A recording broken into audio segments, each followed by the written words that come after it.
Hey everyone, happy Wednesday. If you are a member of patreon.com/Taylor Jackson, there's an episode of the Secret Podcast out today, which is an Ask Me Anything style podcast that I've been doing every week.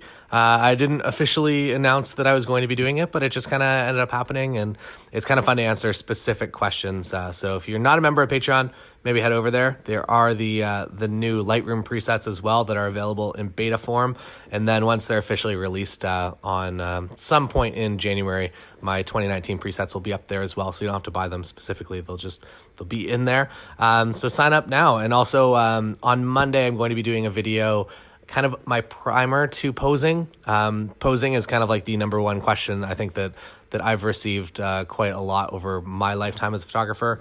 And I'm going to kind of go into at least my outlook on it, as well as show specific examples and go through that. And then once Patreon hits 750 people, I'm actually going to schedule out a shoot. I'm going to go and videotape the entire thing and put it up there for you guys. So that will be a full entire breakdown. And then there's also all kinds of stuff on there. Maybe just have a scroll through and see if it seems like a thing for you. If it does, awesome. If not, that's cool too. I'm just happy to have you on the daily podcast.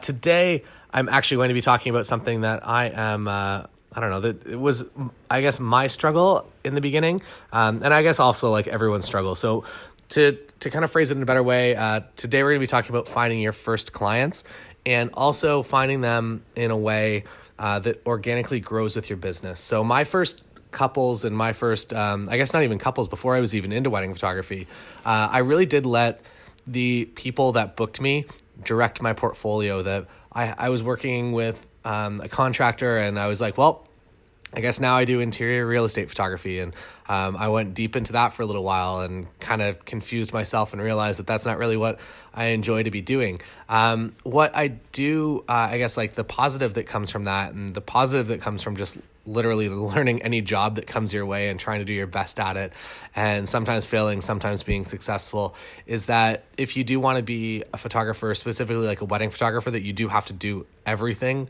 within that. Like as a wedding photographer, you're doing landscapes, you're doing interiors, you're doing portraiture, you're doing candid photojournalism, you're doing all kinds of things. And the more that you can learn, I think the better suited you are to actually go into an official wedding day and do that. And same goes with like the more skills that you have. I actually just answered this in the Secret Podcast about somebody purchasing a piece of photographic lighting equipment, and specifically the answer is pretty much just like that. The more things that you purchase and the more ways that you learn about light, maybe not the more things you purchase, the more ways you learn about light, the more the different ways you learn to generate light and work with light will make you a better photographer. So that's I guess like kind of my outlook in general on that. What I wish that I would have done a little bit differently is not necessarily said no to the jobs that were coming in, but just understood what I actually wanted to do in photography. And I feel like that's kind of the hardest thing to figure out, that in the beginning there's so many options. It's such a big space to play within, that you can be a music photographer, you can be a wedding photographer, you can be a commercial photographer, you can be a product photographer, you can be like a macro photographer. There are all kinds of different ways that you can go in this industry. And I think by finding what you actually want to do in the very beginning, and really just kind of focusing on that, and just understanding that put effort into finding couples and clients and people that want to hire you for that specific thing, that will grow your portfolio in a much faster way. I've seen my upstart was from when I was like 14 years old up until I was like 19, 20. By the time I was like 22, 23, 24, I actually kind of found my stride in weddings, and I realized that is actually what I wanted to do, primarily as like kind of my number one photography job, I guess. But up until that point, I really did just kind of play around with everything. That I was into micro stock photography, so I was photographing whatever was selling in that. And that space, well, it does pay money. It's very challenging to be in a space that rewards you based on like just like whatever I guess the market is doing, and really allows you no way to generate the direction of your portfolio, that you really are just responding and creating work to appease the market, which is, I guess, something that you do need to learn as a photographer in the very beginning, that you do have to, that the market is always right, that there is, if you're creating stuff that is not getting you hired, that there's no real way you can usually educate the public to want what you're creating if nobody wants it. So by creating something kind of in the stride of something that's already been done, I don't feel like you're just like being a cliche, or you're not just creating like non-unique work. That I think that in the beginning you do kind of have to do that you do have to find your own stance on it, but also if you're out doing something that nobody's ever done before, know that path is a lot more of a difficult path than even competing in an oversaturated industry. There's actually a daily podcast. I think it's like one of the first ones actually, about why I actually believe that competing in an oversaturated market is a good thing, that it shows that that there's demand for what you're creating out there already. And it's less of a struggle to actually get your first paychecks. So how I found my first clients, was essentially just by being part of a community. So I was part of the band community, and I just kind of worked my way in there. That I was playing shows in a band, and then whenever I wasn't playing shows, I was taking photos of people and trying to make them look as cool as possible. So by doing that, I got my first few t-shirts. My first few gigs were paid in t-shirts for different bands, and that was awesome. I really actually enjoy that. That was like the beginning of my photography career, was like, here's a t-shirt for your services. Thank you. And at some point, like it almost turned to the fact that I wasn't necessarily looking for clients. I was looking to create a portfolio that would allow me to get more of the things that I wanted to do. So that if I wanted to go and shoot like the Foo Fighters, I knew that I was not going to be getting paid for that, but how do I go through the process to create a portfolio, to create a connection, to work with a magazine, to actually get in the inbox of the person that can approve that show, and allow me to actually take images there. So in the beginning, I wasn't really looking for money. I was looking just for experiences. And I feel like that's another thing that is kind of stuck with me. And that's why I'm obviously like a huge advocate of traveling and just like going and seeing the places that you want to see, because again of experiences. And I'm using photography as a way to go out and do those things. So if that's something that resonates with you, know that it's a weird but viable career option, and there are different ways that you can kind of massage your career to fit those and actually pay you to be able to go around the world and to do lots of different things that you actually want to do. So in the beginning, I was just trying to find those jobs, trying to get like the credibility to get those jobs, even though they were free jobs. And then once you do get those jobs, that credibility of actually getting those jobs really does a lot for other people wanting to hire you. That like if you've photographed the Foo Fighters, all of a sudden like you're a pretty good photographer, even if your skill level hasn't increased. Or as I talked about a lot, like one of the biggest things for me was traveling to New York for the first time with a band, and that really kind of like stepped up my credibility in the local area and made me somebody that people actually wanted to hire. So from there, I really did just find that a lot of people were just discovering me because I was out there working all the time, that I would be going to 2 or 3 shows a week. And whether that like for you is events or whether that is just scheduling portrait sessions and going out and just taking pictures, the more that you're taking pictures, the more that you're out in whatever your local community is, not necessarily like your city, but like your local sub community, if that is photography, if that is like concert photography, or if that is like portraits or fashion, the more that you can embed yourself in there and be creating as much work as you possibly can will create the credibility required to get people to actually email you, and to not be reaching out. So there's kind of, I guess, 2 ways to go about it. The easiest and most organic way, I'm gonna call it the Canadian method to attracting clients, is by doing this and just creating a lot of work and getting people to email you.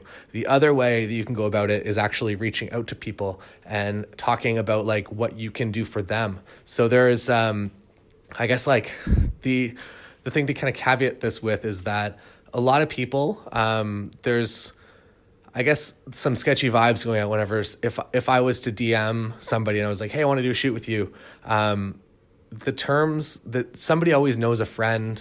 Let's like use the car photography scene, for instance, to broaden our horizons. So Blaine was telling me this story that one of this guy in the local community, again, like if you're a car photographer, you're in the local car community, that's a pretty small community. There's probably like, if you're in a big city, there's probably like 150 people that are kind of like the established people within that industry. And I'm talking about like the actual people that own nice cars that you can photograph. So if you're reaching out to one of them and you're going to do something like be like, hey, like I'm going to come out, we're going to shoot a bunch of like sweet photos. And then at the end you're like, oh, like, by the way, can you shoot me some cash for like all the hard work?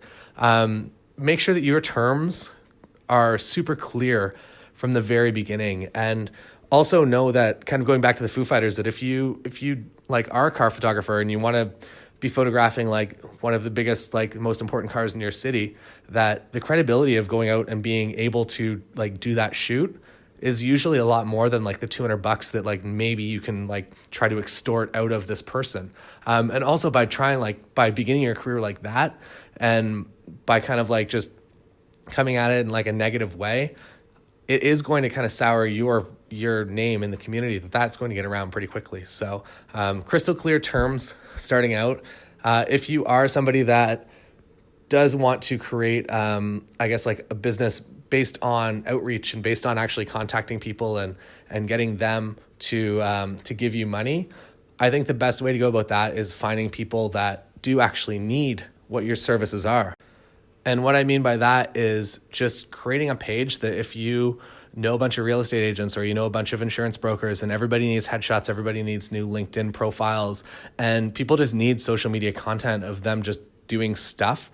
If you can create like a short little like, hey, here's like, it's $100, we go out and we shoot for 15 minutes and I'll deliver you like 10 photos you can use like on Instagram, Facebook, wherever.